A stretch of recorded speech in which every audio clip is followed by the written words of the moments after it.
एक पुरानी सी इमारत में वैद्य जी का मकान था। वैद्य जी पिछले हिस्से में रहते थे और अगले हिस्से में दवा खाना खोल रखा था। उनकी पत्नी की आदत थी कि दवा खाना खोलने से पहले उस दिन के लिए जरूरी सामान एक चिट्ठी में लिख करके दे देती थी। वैद्य जी गद्दी पर बैठकर के पहले भगवान का नाम लेते, फिर वो चिट्ठी खोलते और पत्नी ने जो बातें लिखी होती उनके भाव देखते, फिर उनका हिसाब करते, फिर परमात्मा से प्रार्थना करते कि हे भगवान, मैं केवल तेरे ही आदेश के अनुसार तेरी भक्ति छोड़कर यहाँ दुनियादारी के चक्कर में आ बैठा हूँ। वैद्य जी कभी अपने मुंह से किसी रोगी से फीस नहीं मांगते थे। कोई देता था, कोई नहीं देता था, किंतु एक बात निश्चित थी कि ज्यों ही उस दिन के आवश्यक सामान खरीदने योग्य पैसे पूरे हो जाते थे, उसके बाद वो किसी से भी दवा के पैसे नहीं लेते थे, चाहे रोगी कितना ही धनवान क्यों ना हो। एक दिन वैद्य जी ने दवा खाना खोला। गद्दी पर बैठकर परमात्मा का स्मरण करके पैसे का हिसाब लगाने के लिए आवश्यक सामान वाली चिट्ठी खोली तो वो चिट्ठी को एक टक देखते ही रह गए। एक बार तो उनका मन भटक गया। उन्हें अपनी आंखों के सामने तारे चमकते हुए नजर आए, किंतु शीघ्र ही उन्होंने अपनी तंत्रिकाओं पर नियंत्रण पा लिया।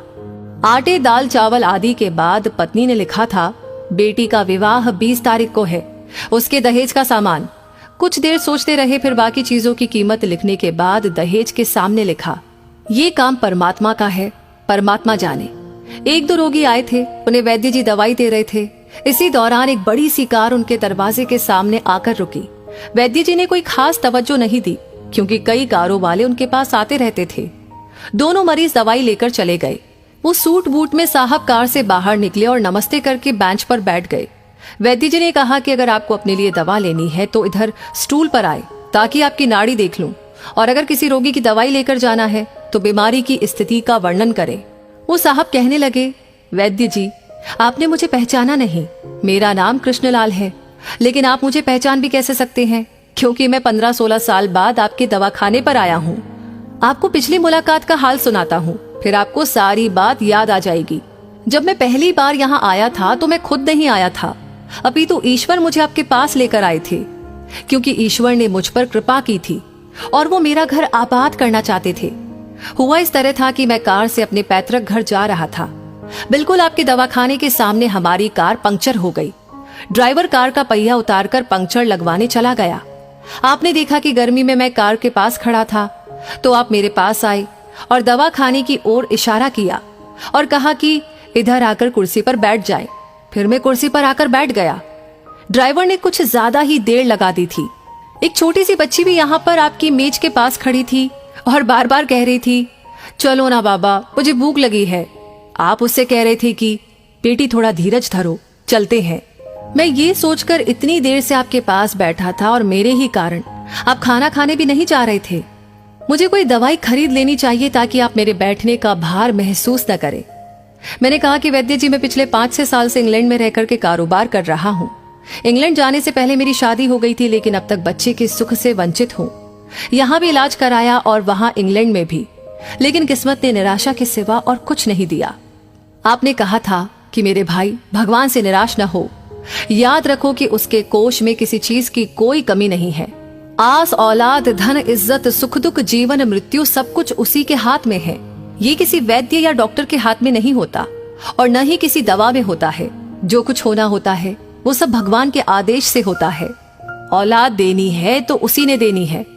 मुझे याद है आप बातें करते जा रहे थे और साथ साथ पुड़िया भी बनाते जा रहे थे। सभी दवा आपने 2 भागों में विभाजित कर दी, अलग अलग लिफाफों में डाली थी और फिर मुझसे पूछकर आपने एक लिफाफे पर मेरा और दूसरे पर मेरी पत्नी का नाम लिखकर दवा उपयोग करने का तरीका बताया था। मैंने तब वो दवाई ले ली थी, क्योंकि मैं सिर्फ कुछ पैसे आपको देना चाहता था। लेकिन जब दवा लेने के बाद मैंने पैसे पूछे तो आपने कहा था, बस ठीक है। मैंने जोर डाला तो आपने कहा कि आज का खाता बंद हो गया है। मैंने कहा, मुझे आपकी बात समझ नहीं आई।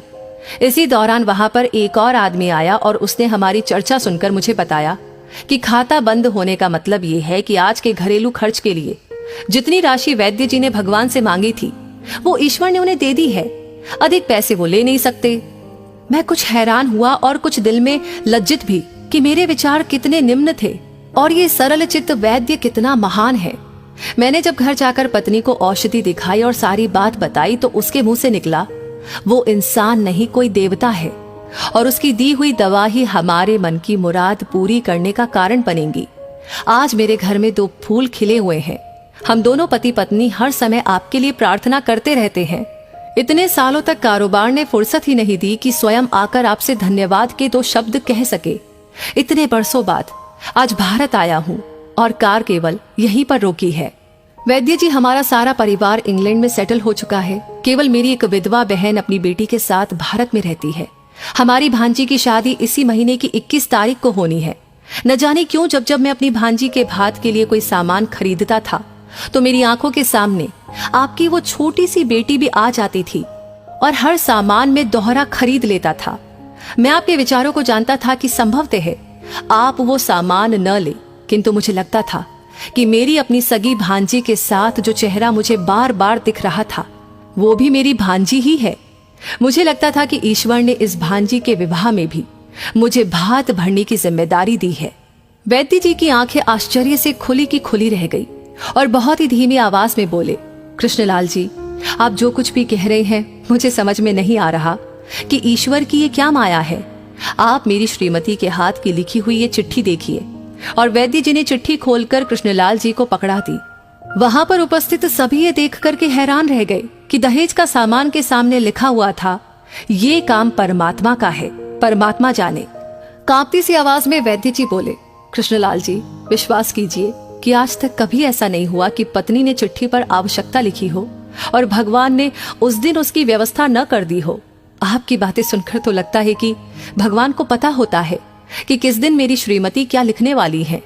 अन्यथा आपसे इतने दिन पहले ही सामान खरीदना आरंभ न करवा दिया होता परमात्मा ने। वाह भगवान वाह, तू महान है, तू दयावान है। मैं हैरान हूं कि वो कैसे अपने रंग दिखाता है। वैद्य जी ने आगे कहा, एक ही पाठ पढ़ा है कि सुबह परमात्मा का आभार करो, शाम को अच्छा दिन गुजरने का आभार करो, खाते समय उसका आभार करो, सोते समय उसका आभार करो। तो दोस्तों, इस कहानी